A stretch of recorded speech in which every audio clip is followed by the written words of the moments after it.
Hi guys, welcome to another weekly news video. I'm Styliana Charalambous. I'm the head of investments and market research at Pure Fintech, and in today's video, of course, we're going to sum up what happened the previous week and how the market reacted on the news. Moreover, we'll have a look on the major economic events of the current week. During the previous week, the Fed published its meeting minutes from July gathering, revealing discussions about possibly dialing back its monthly bond buying program this year. Looking ahead, most participants noted that provided that the economy were to evolve broadly as they anticipated, they judged that it could be appropriate to start reducing the pace of asset purchases this year, as the minutes said. So the minutes noted the economy had reached its goal on inflation and was close to being satisfied with the progress of job growth. The committee also discussed the method by which the taper asset purchases, with most participants want to taper treasuries and mortgage-backed securities proportionally and end them at the same time. Outside the taper talk, the minutes showed members wanted to emphasize the decision between tapering and rate hiking will be separate and not dependent on each other. To be sure, the minutes also reflected some division with the Fed, with some members preferring to wait until early 2022 to start tapering bond purchases.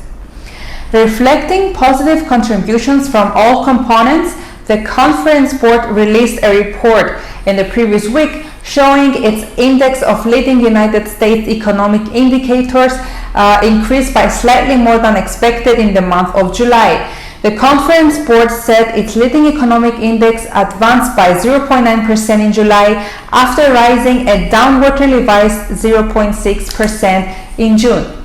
So cases are continuing to rise rapidly in the United States, with schools remaining in focus.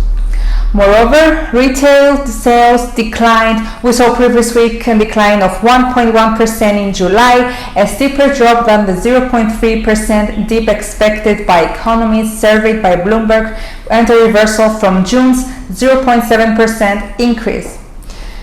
Excluding a steep drop in sales by motor vehicles and part dealers, retail sales fell by 0.4% in July after jumping by 1.6% in June. Ex-auto sales were expected to inch up by 0.1%. That's what happened in the previous week. Let's move into the current week. On Monday, we have PMI, flash PMI service for a first look into August economic conditions across the United States, Eurozone, United Kingdom, Japan, and Australia. July PMIs affirmed the fact that the global economy continued to grow at a solid rate in July, although the momentum eased further from the 15th-year high in May, the high seen in May. So this takes place amid the resurgence of COVID-19 cases underpinned by the spread of the Delta variant. At the same time, worsening supply conditions and rising prices were also evident through the PMI sub-indices, such as the Suppliers Delivery Times Index. The upcoming flash data will be assessed, particularly on growth and price pressures amid the mixed influence of better vaccine rates and deterioration of COVID-19 cases globally, as we have seen. Fed watchers' attention turns to the Jackson Hole Symposium after the minutes of the FOMC July rattled the market, with policymakers further clearing the path to tapering. July core PCE data will be updated on Friday this week, following the second estimate for U.S. Q2 gross domestic product on Thursday. The Fed's preferred inflation gauge comes on the heels of the July core CPI reading, which came in below consensus at 0.3%, moderating from July in line with early signals from the PMI price gauges.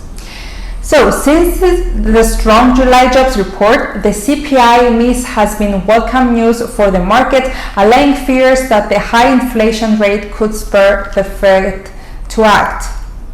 The upcoming core PCE update will be watched for whether the same may be the case with the Fed's closely watched inflation measures.